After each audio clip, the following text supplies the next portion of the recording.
Carlos VI, el rey que creía que era de cristal y casi destruye Francia por eso. Introducción. En la larga y gloriosa historia de la monarquía europea, hay reyes que conquistaron imperios, que fundaron ciudades, que cambiaron el destino de naciones. Y luego está Carlos VI de Francia, el rey que estaba convencido de que su cuerpo era de vidrio y que se podía romper si alguien lo tocaba. Literal. No estamos hablando de alguien sensible. Hablamos de un hombre que gobernaba uno de los países más poderosos de Europa mientras vivía con el miedo constante de astillarse como una copa de vino mal lavada. Esta es la historia real de un hombre que comenzó su reinado como Carlos el Bienamado y terminó siendo recordado como Carlos el Loco. Pero su locura no solo fue una rareza médica, fue una catástrofe política que dejó a Francia sumida en el caos, la guerra civil y al borde de ser absorbida por Inglaterra. Y todo empezó con un brote psicótico en medio del bosque. Esto es Agente Bizarro. Capítulo 1. El Bienamado. Carlos VI nació el 3 de diciembre de 1368 en París, en el corazón del decadente pero aún poderoso reino de Francia. Era hijo del rey Carlos V, el Sabio, un monarca que logró devolver cierta estabilidad a una Francia debilitada por la primera fase de la Guerra de los 100 años contra Inglaterra. Su madre, Juana de Borbón, también era de sangre noble y, por cierto, padecía trastornos mentales. Pero en esa época eso no era algo que se hablara abiertamente. La locura se escondía debajo de sus propias narices. Carlos fue coronado rey a los 11 años, tras la muerte de su padre, pero como era menor de edad, el gobierno quedó en manos de una regencia compuesta por sus tíos, el duque de Anjou, el duque de Berry y el duque de Borgoña. Spoiler, no eran exactamente el modelo ideal de tutores. Cada uno velaba más por sus propios intereses que por el bien del reino. En lugar de prepararlo para reinar, lo usaban como escudo político mientras exprimían las finanzas reales. A los 20 años, Carlos asumió el poder por completo. Y contra todo pronóstico, lo hizo bastante bien. Reemplazó a sus corruptos tíos por un grupo de jóvenes consejeros, conocidos como los Marmosets, algo así como monigotes. Sí, así les decían. Gracias a ellos, Carlos inició una serie de reformas financieras y administrativas que revivieron brevemente la economía del reino. Bajó impuestos, recuperó territorios, reorganizó el ejército. Por un breve momento, parecía que Francia saldría del pozo en el que se encontraba. El pueblo lo adoraba, le decían el Bienamado, pero como suele pasar en estas historias, la calma fue solo la antesala de la tormenta. Capítulo 2. El brote en el bosque. En 1392, cuando tenía 24 años, el rey organizó una expedición militar para castigar a Pierre de Craon, un noble que había intentado asesinar al favorito del rey, Olivier de Clisson, gran condestable de Francia. La campaña parecía sencilla, pero el viaje hacia Gran Bretaña en pleno verano fue agotador. El calor era sofocante, el rey llevaba días sin dormir. Algunos cronistas de la época hablan incluso de posibles envenenamientos o hechicería. Porque sí, siempre había espacio para las teorías medievales. Y entonces ocurrió lo peor. En medio de una travesía por el bosque de Le Mans, un soldado dejó caer su lanza accidentalmente. El ruido fue fuerte, seco. Carlos se sobresaltó y de repente, sin aviso, sacó su espada y comenzó a atacar a sus propios hombres.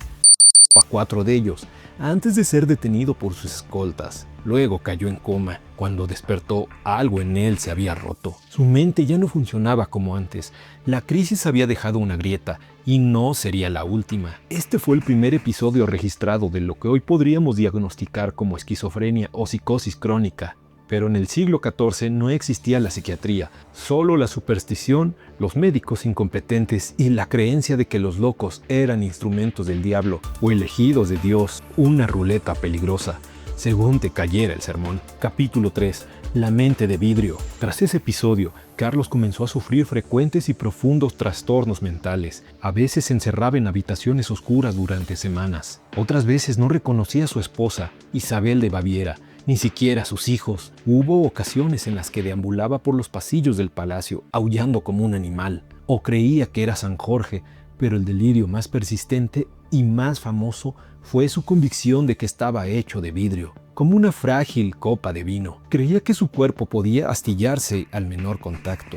Caminaba con rigidez extrema, como si estuviera permanentemente aterrorizado de caerse. Mandó a reforzar su ropa con estructuras metálicas internas, una especie de exoesqueleto medieval, para protegerse de golpes o roces. Se negaba a que lo abrazaran, a que lo tocasen, a que lo miraran de cerca, y se sentaba solo sobre cojines especialmente blandos, temeroso de que el contacto con cualquier superficie dura lo partiera en 1000 pedazos.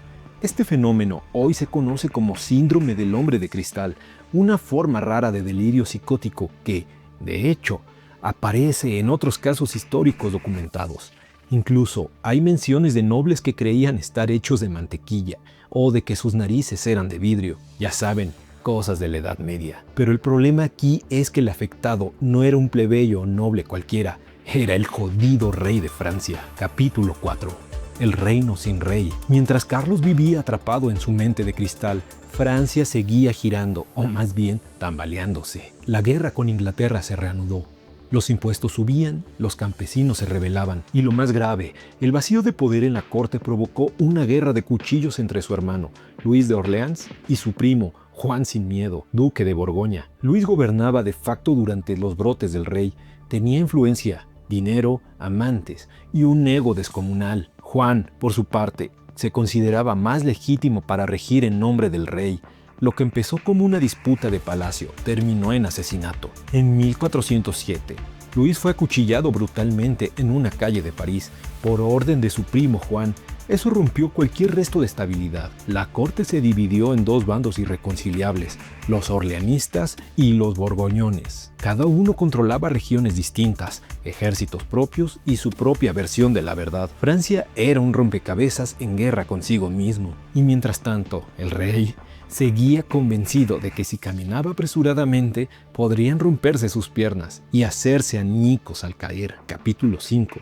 El regalo a Inglaterra. En 1415, Enrique V de Inglaterra invadió Francia, y en la famosa batalla de Agincourt, sus arqueros aniquilaron a la caballería francesa. Fue una masacre. La élite militar francesa cayó bajo una lluvia de flechas largas. Francia quedó humillada. 5 años después, en 1420, ocurrió lo impensable. Carlos VI, aún vivo pero completamente incapacitado, firmó el Tratado de Troyes, un documento que selló el matrimonio entre su hija Catalina y el rey V y que reconoció a Enrique como heredero legítimo al trono francés, desplazando a su propio hijo, el futuro rey Carlos VII. La decisión, orquestada por su esposa Isabel de Baviera, fue una puñalada en la espalda a la dinastía Valois. Se justificó como la locura irremediable del rey, pero se firmó en su nombre como si todavía tuviera vigencia. Era como ver a un país regalarse a sí mismo al enemigo, mientras el supuesto firmante estaba en modo estatua de vidrio. Capítulo 6. El fin de una mente rota. Carlos VI murió de causas naturales, aunque su muerte se vio influenciada por su enfermedad mental. Murió el 21 de octubre de 1422 en París, a los 54 años. Su funeral fue digno de un rey, pero su legado era ruina. Francia estaba dividida, ocupada, quebrada moralmente y políticamente. Pero irónicamente, en medio del desastre, algo se salvó: su hijo, Carlos VII.